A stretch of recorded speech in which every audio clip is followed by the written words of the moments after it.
What's at the center of your life? Those things that get the most out of your time and your attention. Family, health, maybe it's your job, or even yourself. But what if these things weren't at the center of our lives?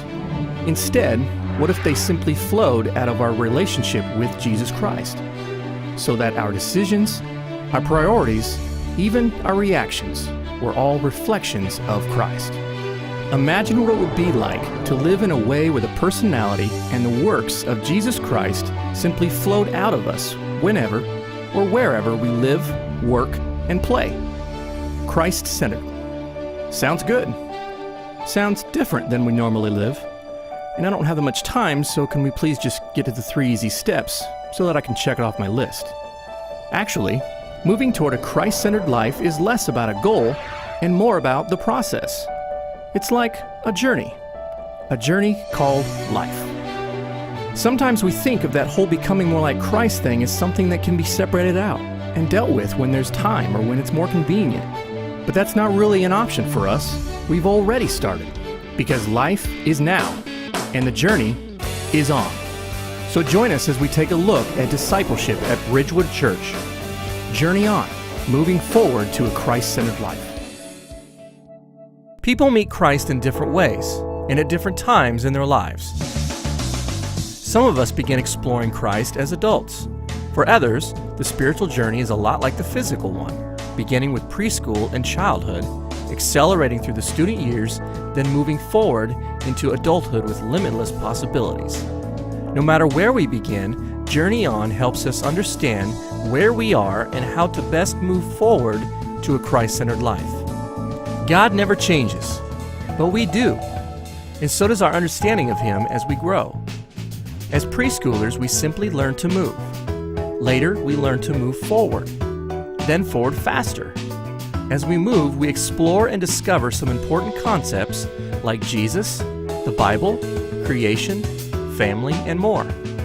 Designed for both church and home, Journey On includes 8 key foundations, with an additional 2 for 1st through 5th graders to help preschoolers and children gain a firm footing as they begin their journey to a Christ-centered life. As we get older, the trails and back roads we used to explore are replaced with highways and road signs and oncoming traffic that does not stop. What we deal with as 6th graders is very different than what we face as high school seniors, so our journey has to prepare us for these challenges as they happen. As students, the grades we're in gives us a natural way to merge our conversations into specific lanes. That way, we can search the Bible for answers to tough questions that we face every day. Through life groups, Sunday mornings, and worship and ministry opportunities, students deal with key topics at key places on the journey. Life happens. We get older. We face new challenges. We find new opportunities. For a student, it's all part of the journey. Then, as adults, things really change. Life is a wide open map of possibilities. Navigating these possibilities requires knowing our starting point, determining our destination, and choosing the best way to move forward. Journey On gives us the tools like a personal spiritual assessment and roadmap to determine where we are. It gives us 5 ways to journey together and on our own to get where we're going on this journey to a Christ-centered life. Life moves quickly.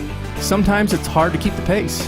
So it's critical that our spiritual journey also move forward and in a direction that takes us closer to a Christ-centered life. So how do we know when we've reached our destination? The destination is the journey, a journey that takes us closer each and every day to God, a God that lives within us, a God who makes it possible to live a Christ-centered life. So join us for the journey as we move forward together. Let's start today, because life is now, and the journey is on.